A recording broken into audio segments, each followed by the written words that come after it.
Pakistan. Thank you so much for inviting me to your event. And I would like to thank a few people who made this event possible. So I'll try to speak more loudly so people in the back can hear me and the cameraman can capture my voice. So thank you so much to the Tarih and Jalamalari Klubu, who is a member of the Tarih and Jalamalari here. So yeah, a few here. Especially, I would like to thank Osman Barish Tajibe, who initiated this correspondence, and also Pain Gumushda, who introduced me to this wonderful club. Also, I would like to thank the Chevra Klubu. Who's from the Chevra Klubu here?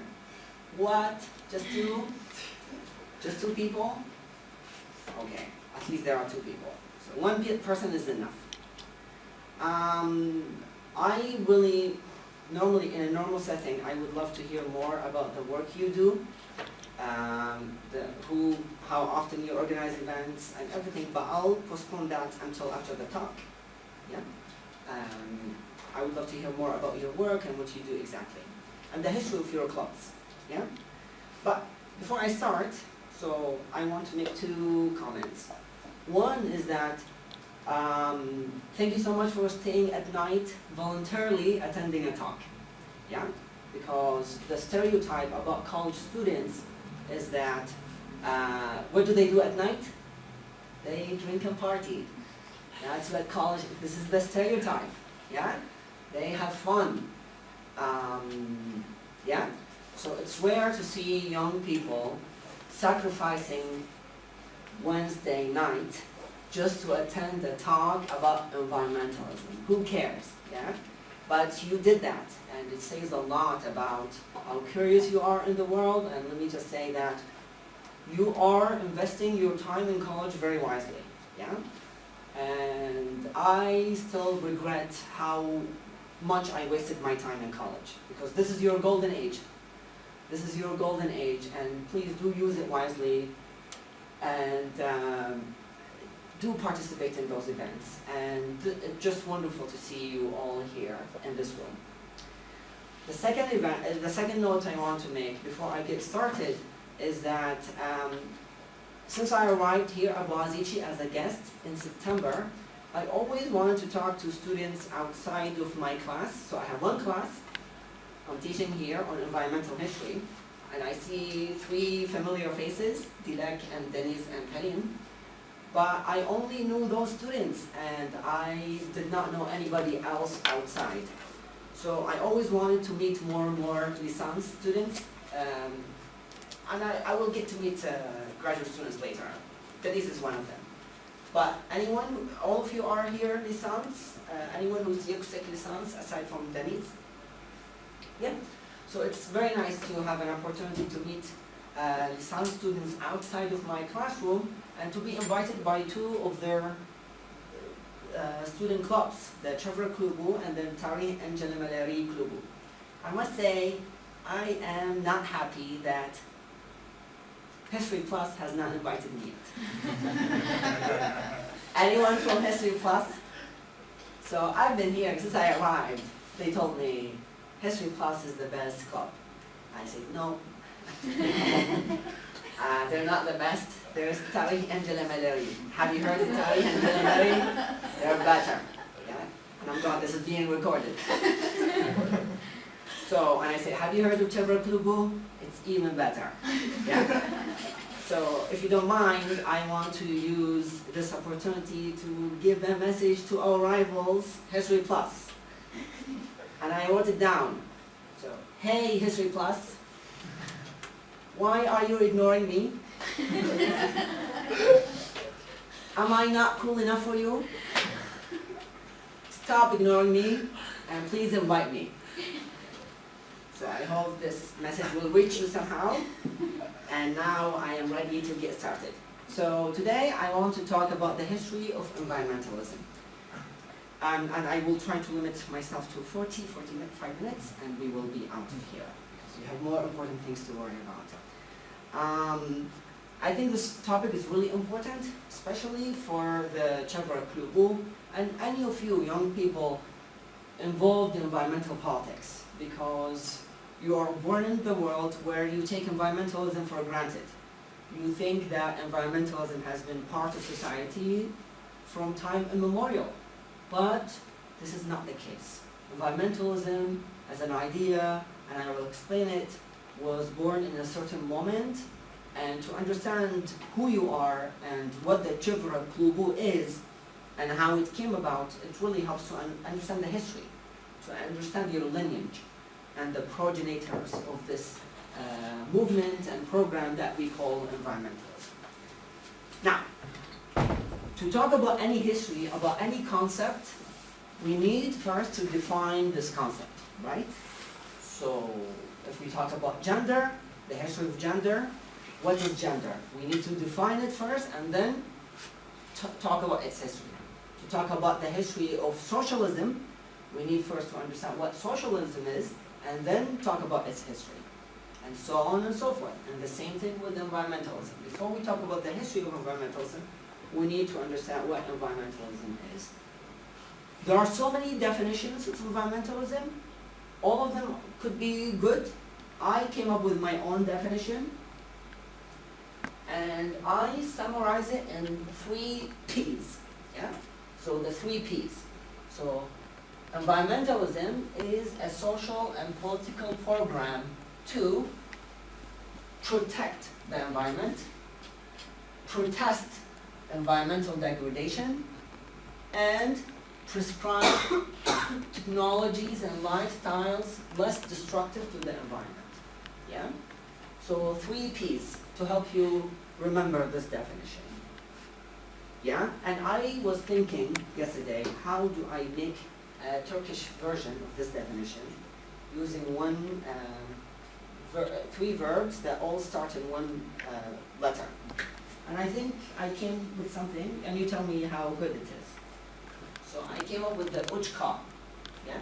So the uchka, which is çevreye korumak, çevresel tahribata karşı çıkmak, and çevreye daha az zarar veren teknolojileri ve yaşam tarzlarını kısıtlamak için sosyal ve politik bir programdır. Yeah? So if you want to remember the Turkish definition, remember the uchka. If you want to remember the... So there is a little mistake here. Kısıtlamak means to inhibit. Yeah, so to inhibit daha zarar. Daha fazla. Daha fazla. Yeah, so great point. So daha fazla zarar veren. This is wonderful. And this is how I improve my Turkish, is I plunder and kind people, what's your name? Bert. So kind people like him correct me, and yeah, so çevreye daha fazla zarar veren teknolojileri ve yaşam tarzlarını kısıtlamak. So to inhibit those destructive activities and lifestyles and technologies. Yeah? So I hope this will help understand what environmentalism is. So why it is important to understand this definition? Because environmentalism, as you see here, is very big, and it is much bigger than love of nature. Yeah? Love of nature is very ancient. Love of nature is very ancient and can go back from the moment we have written sources. You see people talking about the beauty of nature, how much they love nature. Love of nature is just is a sentiment. Yeah? But also, this is much bigger than love of nature. This is a social ve politik bir programdır. So it's a program that is inclusive of protecting nature and also to go against environmental destruction, and also to actively seek ways to limit technologies and lifestyles that are destructive to the environment. So this is way bigger than love of nature. Also, I must say that this definition is important because it tells you that this is bigger than animal rights or veganism. Yeah? So veganism and animal rights are very specialized to one certain thing, which is animal welfare. Yeah? And being vegan does not necessarily mean, I mean, it's a branch of environmentalism. So what I will talk about is not just animal rights in its narrow sense, but environmentalism as a general, all-encompassing movement and program, as I show here. Yeah? And I'm not sure if there's a separate vegan society here at Boğaziçi, or are they within Chevra Klubu? Within Chevra Klubu? So, does it have a name or just? Vegan society. Yeah. And I assume, so if they organize events, it will be organized with the Chevra Klubu. Yeah, great. Yeah, so this is the difference between environmentalism, and I will focus only on this, and I will ignore love of nature, and I will ignore veganism and animal welfare, and I will focus on the big picture. Those who call themselves environmentalists, who are generally interested in all aspects of nature, and instead of focusing on one aspect of nature. Okay, so I came up with a timeline. So the history of environmentalism is very long and very complicated. And instead of giving you a messy list of names and dates, I tried to organize it to make it easier to understand. Yeah? So I came up with five stages of the history of environmentalism. I'm sorry, kameranın bir problem varsa bir dakika. Tabii ki. The history of environmentalism is long and complicated and involves many people and many important events. To make it easy to follow, I divided the history of environmentalism into 5 stages. So the first stage I said rescue environmentalism, and it's from the 1860s to the 1950s. Then I say popularization in the 1960s, then globalization, the 70s, climate awakening, 80s, and then Generation Green, 1980s to today. So if you notice from here that so first, environmentalism as a political and social program that meets all the UCHCA, yeah, environmentalism. This environmentalism, in my opinion, really begins in the 1860s. Before that, it did not really, environmentalism as a political and social program with all these components did not exist.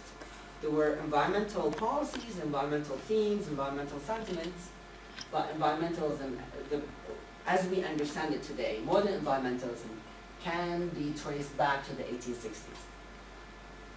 So this is one point to note from the whole timeline, is that environmentalism begins in the 1860s, and the second thing is that it's useful to think about the 1860s to today as the age of environmentalism. Yeah? Before that, we're talking about pre-environmentalism. So this is about my timeline, and very soon I will go over each stage and I'll explain what I mean, what they are and what happened here.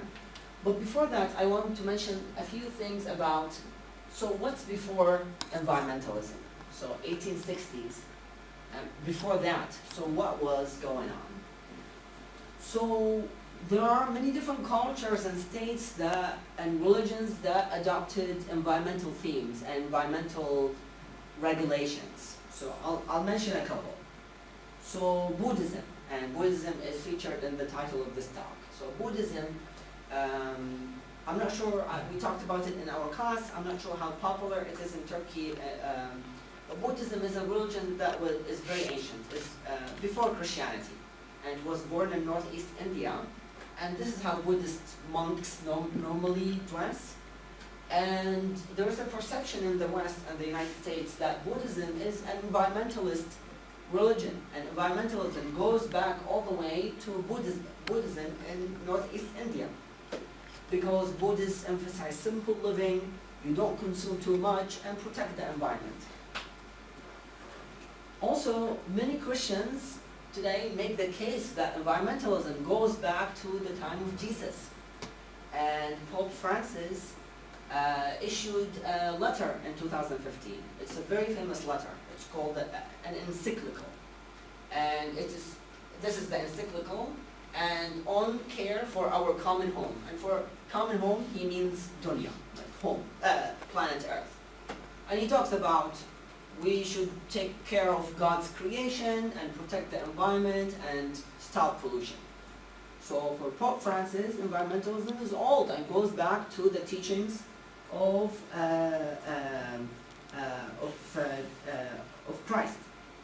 Also, many Muslim environmentalists today say, well, Islam is the environmentalist religion, yeah? And they mention certain instructions that have an environmental component, like israf, wastefulness, not to waste with resources, to protect natural resources from exhaustion. Other people say, no, environmentalism begins with Native Americans from ancient times, because Native American cultures are the real environmentalist cultures.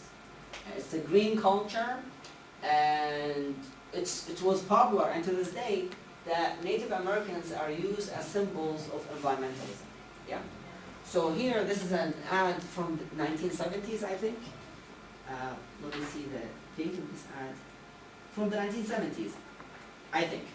And shows, this is an environmentalist ad, and shows a Native American who's crying and telling you people start pollution, and they can't stop it.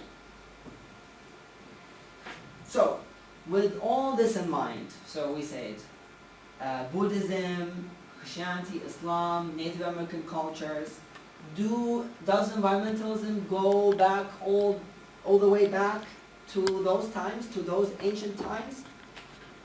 Can we call them green religions? It's possible, but in my opinion, that environmentalism really begins in the 1860s. It does not go way back beyond to ancient Native American cultures or Buddhism and Christianity and Islam. And it's very important to note those efforts to portray religions and cultures as environmentalist, those are very modern efforts. So they only started, the church and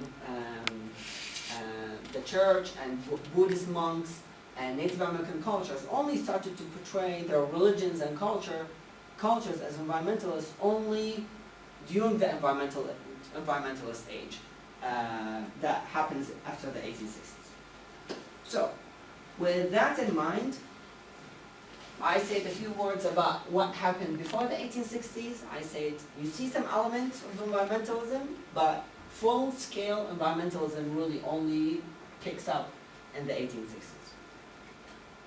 One thing I want to say before I start with each period is what caused the birth of environmentalism in this certain moment until we go down to today. So what was the event that really, or the process that really allowed environmentalism to flourish in the 1860s? Well, there are many factors and reasons, but really the most important factor, all these factors and reasons that gave rise to environmentalism can be grouped under one umbrella and factor that people call the Industrial Revolution. So it's a bit, there's light, but people are working here in a mill from the late 19th century. And it was the Industrial Revolution that really created the conditions for the rise of environmentalism by the 1860s. So, for those who are not in my class, which is the majority of you, so what do we mean by the by the Industrial Revolution? So in the 1860s, by this time the Industrial Revolution was prominent. So people started to use fossil fuels like coal and then later oil to power their work and machines. People started to build factories. So before, manufacturing was based in workshops, small scale. Now with the Industrial Revolution, because you have all these machines, you can manufacture goods on a very large scale. So this is one aspect of the Industrial Revolution, factories. Yeah, machines, fossil fuels, and factories. This is what we mean by the Industrial Revolution. And the Industrial Revolution caused so many environmental problems. So now, the Industrial Revolution and the rise of all these machines and engines gave humans so many powers to alter the natural environment in a way that was not possible before. Now they can extract more resources, and they turned nature into a source of cheap material. And also they treated nature as a dumping ground for all the waste from industry. And now you see the impact of pollution everywhere.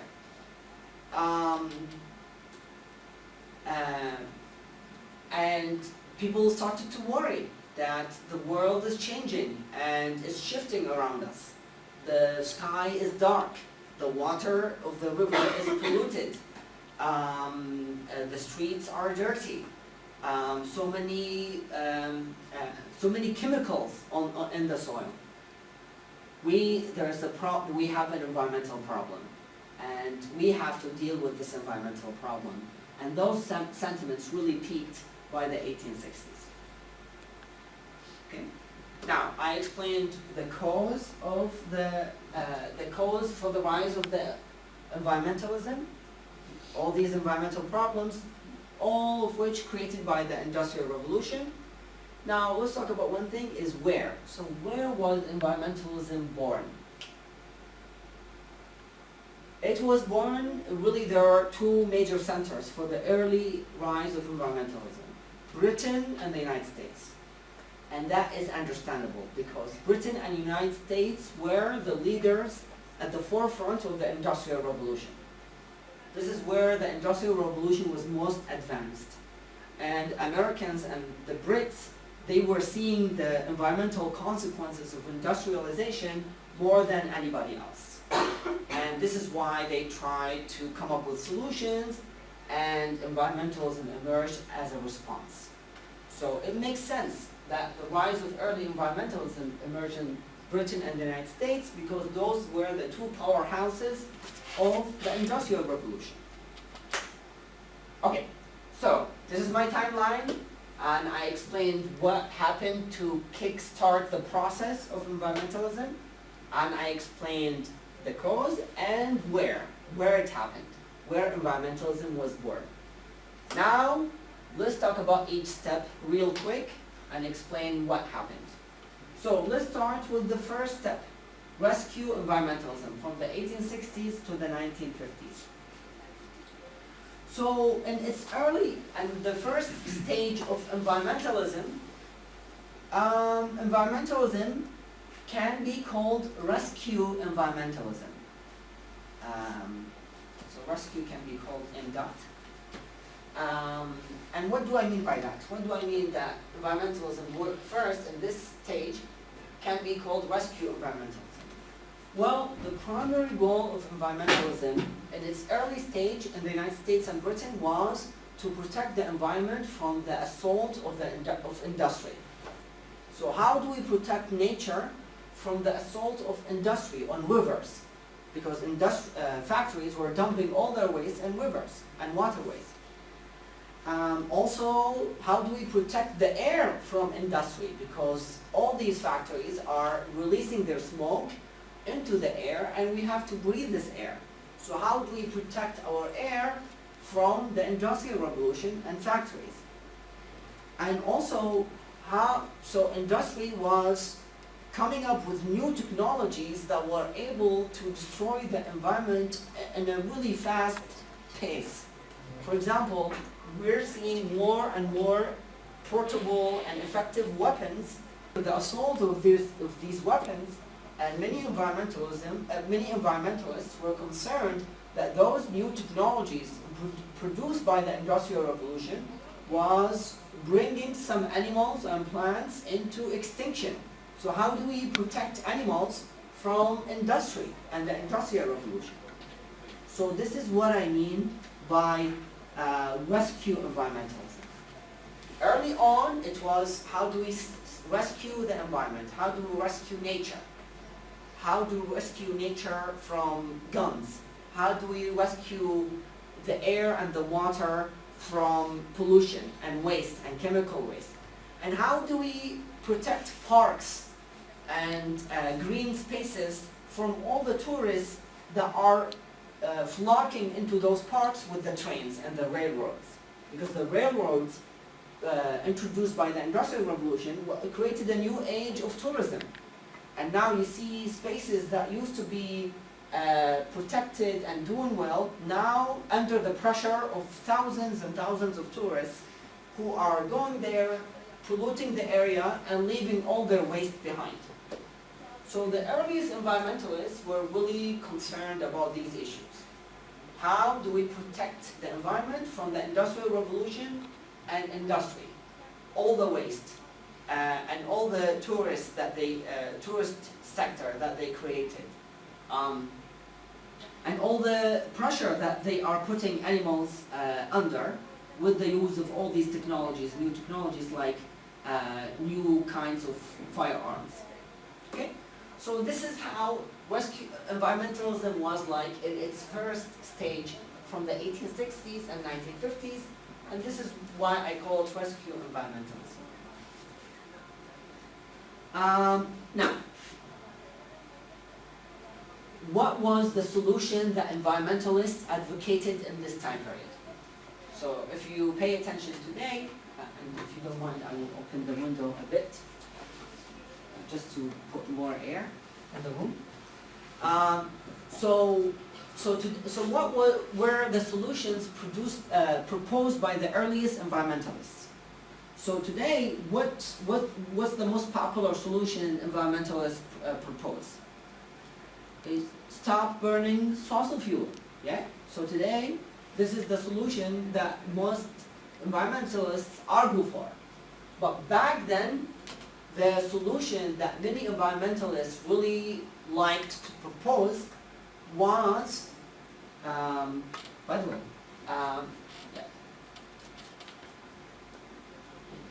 I didn't talk about this image, rescue environmentalism. This is an image of skulls of the bison, a kind of cattle, thousands of them, that were hunted by the gun. And this is from 1892, and they're celebrating all the murder of all these bison animals. This is in Michigan, the United States.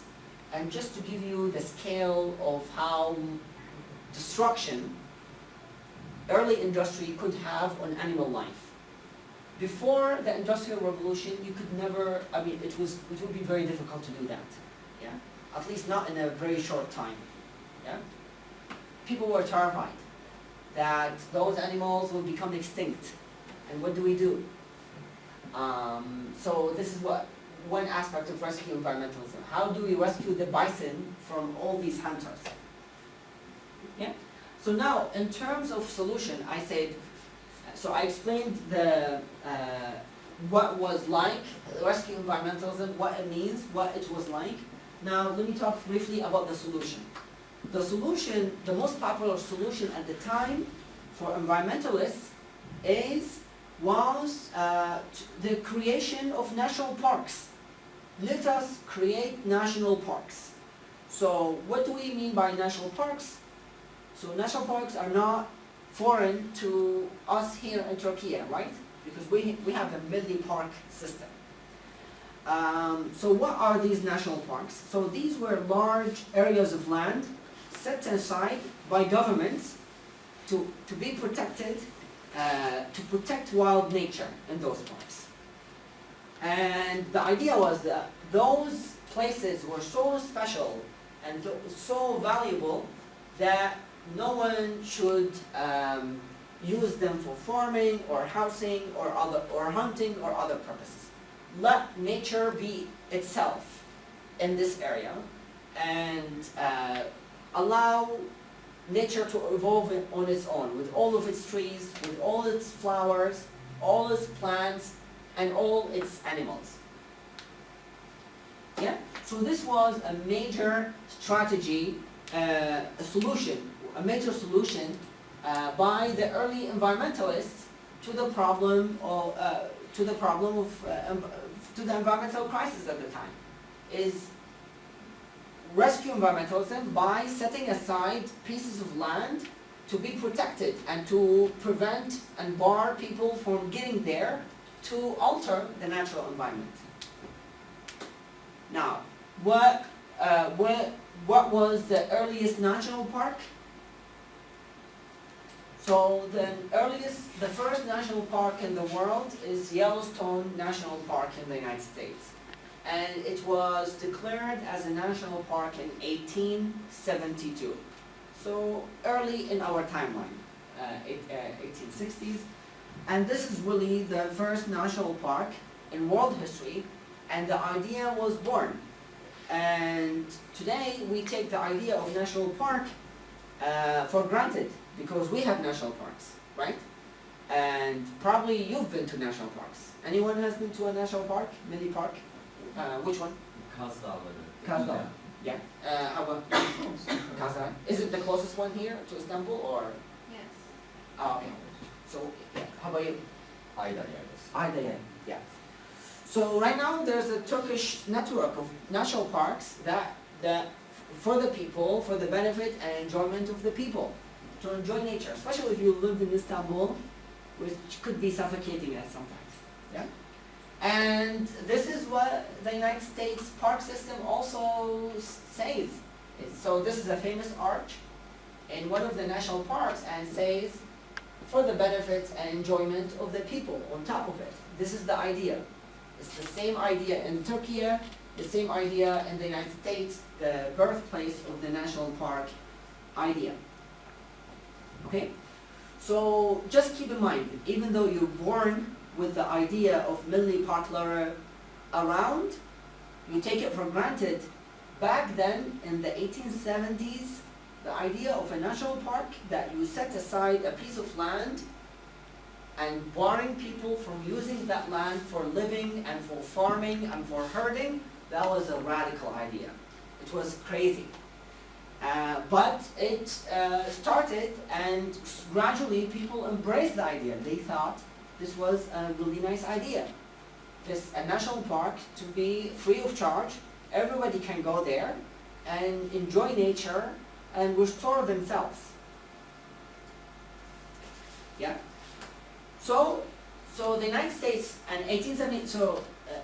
Yellowstone National Park. So every time now you go to a national park and milli park in Turkey, think about Yellowstone as the first national park. This one.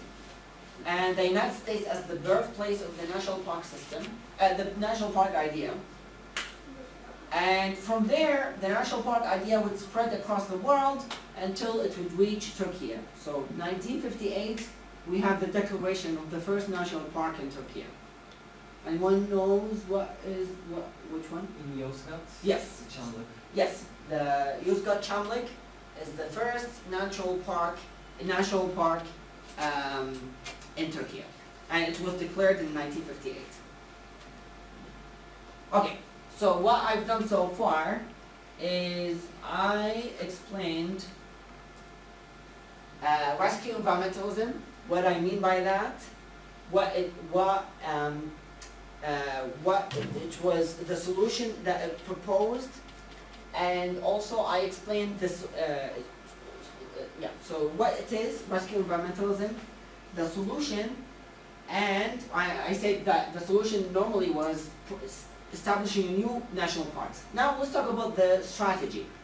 So what was the strategy of the first environmentalists from the rescue environmentalist period?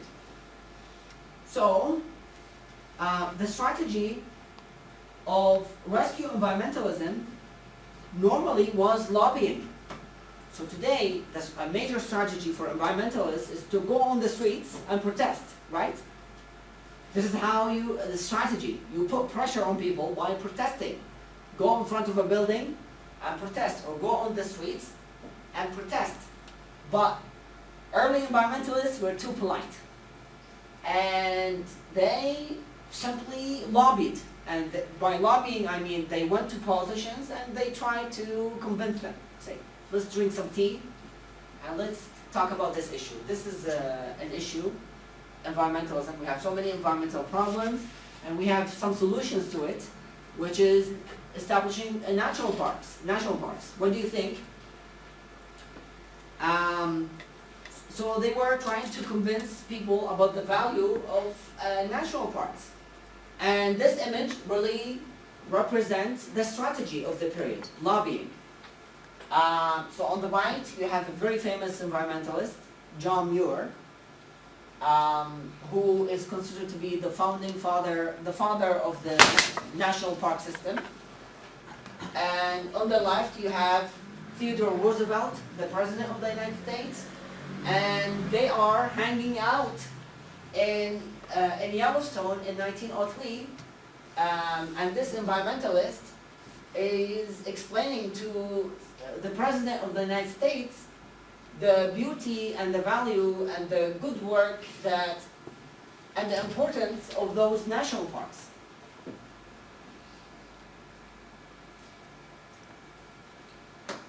The last thing I will say about this period, so rescue environmentalism.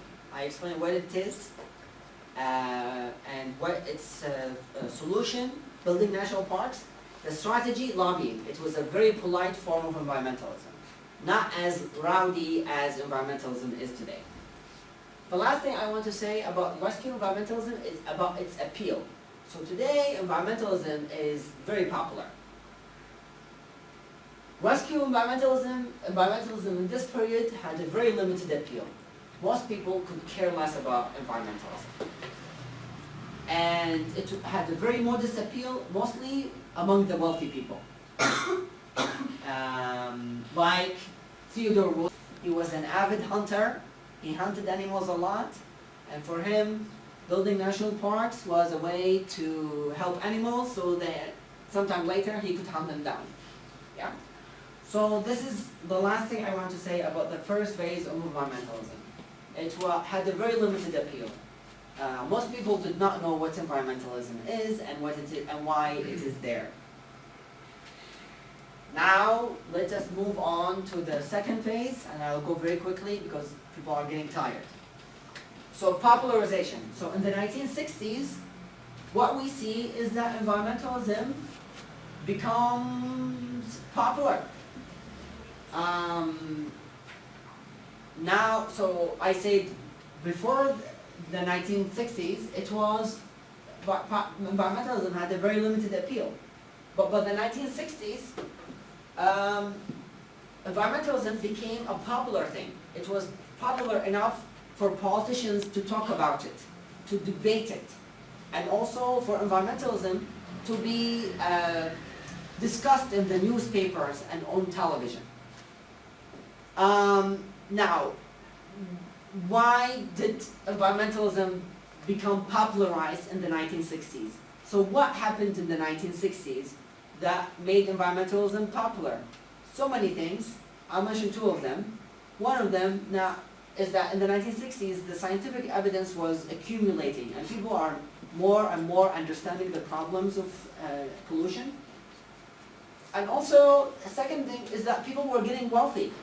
So with industrialization, the middle class was growing, they have more money, and they have more time to worry about issues not related to survival. Yeah. So now people are, more and more people are wealthy enough to worry about things that don't have nothing to do with their meeting their daily needs.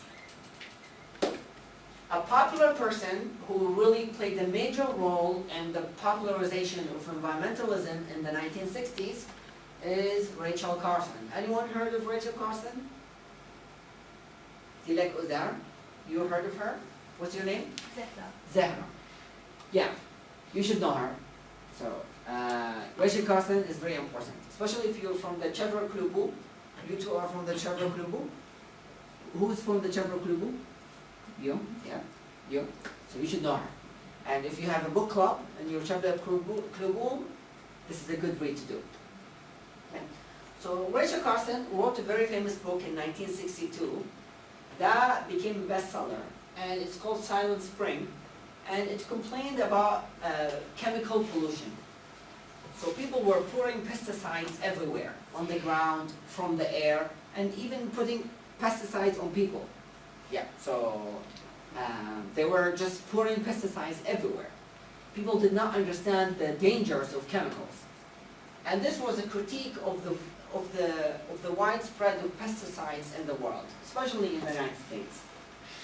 And the book became a bestseller and really allowed people to talk about environmentalism in the newspapers, on television, and in political parliaments. The nice thing is that Silent Spring has been translated into Turkish. And it was published in 2004, Sessiz Bahar. So think about it. So tell Chadra Klubu, if you want to do a book reading one day, let's talk about Sessiz Bahar. It's a really nice book and popular, even though it's very US-centric. The crowning achievement of popularization, so I mentioned the 1960s, environmentalism was popularized, largely because of the book published by Rachel Carson. Now, what do I mean by popularization? Environmentalism was so popularized in the 1960s that by 1970, you see the observation of the first Earth Day. So Earth Day, which is still with us, it's celebrated every year in April. It really first started being observed in 1970. It was observed in the United States first, and 20 million people participated across the United States to protest all the environmental problems caused by industry. I have more to say about the 1960s, but people are getting tired. So let's move on to the third stage. So rescue environmentalism, popularization leading up to the observation of the first Earth Day, globalization. So the 1970s is the time when environmentalism goes global. Now environmentalism is not just an issue of the wealthy industrial countries who are facing the environmental problems, but also environmentalism goes global. It is a global phenomenon by the time we get to the 1970s. And it was in the 1970s that we see environmentalism reaches a turning point with the establishment of the two most vulnerable environmental organizations in Turkey. The Doğal Hayat Kurumu Vakfı, established in 1975, and Türkiye Çevre Vakfı, 1978. Anyone heard of those organizations? Yeah? Yeah. So they organize events and they're really active and interested, and they do good work.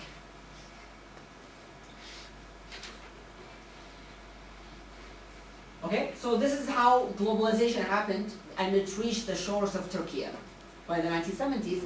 But really, the most popular global environmental movement in the 1970s, maybe one of them, is called the Green Belt Movement that emerged in Kenya, and it was established by a woman, Wangari Maathai. She's very famous, and she established the Green Belt Movement, which was devoted to planting trees across Kenya. And if you notice, and probably if you connect the dots, you'll see something strange, that environmentalism, women have been involved from the beginning. So here I'm showing this image of Wangari Maathai, but Rachel Carson also was a leader in the movement. So there's something interesting about environmentalism, that women always played the central role in environmentalism and its history. So let's move on, so we can let you all free. So 1980s climate awakening. So climate awakening becomes an issue. So it was, what do I mean by climate awakening? So it was only in the 1980s that climate change becomes a central concern for the environmental movement. So today, climate change is the biggest issue for environmentalism. But just keep in mind, before the 1980s, climate change was a very marginal issue. That it was only something that scientists mostly discussed. It was a scientific issue, and not on the agenda of the environmental movement. It was only in the 1980s that climate change becomes front and center on the agenda of environmentalists. So when today you think about climate change, think about the 1980s. It really started in the 1980s. So what happened in the 1980s to bring climate change to the fore and to the center of discussion? Well, many things. One of them was a testimony in the US Congress, which is the equivalent of the Turkish Parliament. So the US Parliament, which is the US Congress, invited a scientist named James Hansen and asked him about climate change because he was a scientist of climate. And he said, I can tell you 99% with certainty that our activities are changing the climate. And that was a new idea because it was for the public. Because before this testimony, the idea that what we do causes changes in the climate was not really heard of. Because before, we always assumed, the public assumed that climate behaves on its own, and whatever we do have nothing to do with how the climate behaves. There was no direct relationship between our activities and the behavior of climate. And the scientists in the 1980s really popularized the understanding that our activities directly impact the climate, especially our fossil fuel emissions and industry. The pollution they emit into the air contribute to changes in the climate. And from this moment onward, you see climate change becomes center to the agenda of environmentalism. The last thing I will say, the last stage, 1990s to today. So 1990s to today, I call it Generation Green. And this is your generation. Because you are born knowing what environmentalism is, taught in school, taught by your parents, taught by your friends, and reading in books about what environmentalism is, why it is important. I will just say a few things about modern environmentalism, Generation Green. So this is Generation Green. So what makes their Generation Green different from all the previous stages of environmentalism? One thing is that it is widely popular and even led by young people. And that is something new, because just think about here. This birdie guy, two old men, those were the leaders of environmentalism in the first stage of environmentalism. But Generation Green is very different in that it is really led and well represented by young people. And these are two very popular climate change activists who are still active today, Vanessa Nakate and Greta Thunberg. Probably, at least you've heard of Greta, right? I'm not sure if she ever visited Turkey. I don't know. She visited Turkey a month ago. Actually. Oh, really? Yeah. No one told me. So Cevra Klubu didn't try to invite her? They tried. They tried? Okay. She's too popular. Yeah, she's too popular. Well, we're not interested anyways. You're tired, so let's bring this to an end. So I summarized my history of environmentalism into 5 stages: rescue environmentalism, popularization, globalization, climate awakening, and Generation Green. Now, I will show 3 images to summarize how environmentalism evolved from an obscure movement and program into a widely popular thing. So, This is what environmentalism was like in 1903. Two old men sitting in the middle of nowhere, posing a picture. Environmentalism, this is rescue environmentalism in its first stage. Now, move forward to 1970, it's 20 million people. Not two people. 20 million people, and not in the middle of nowhere, across the United States. 1990, Generation Green, the last stage of environmentalism. On Earth Day, this is a poster for Earth Day in 1990, you have 20 million people who participated in demonstrations in 140 countries. So by Generation Green, environmentalism has become a global phenomenon, and it still dominates one of the most active civil society movements is environmentalism. Thank you so much, and I see lots of suffering here, and some of you are falling asleep already, so thank you so much for paying attention, and feel free to leave anytime. Thank you.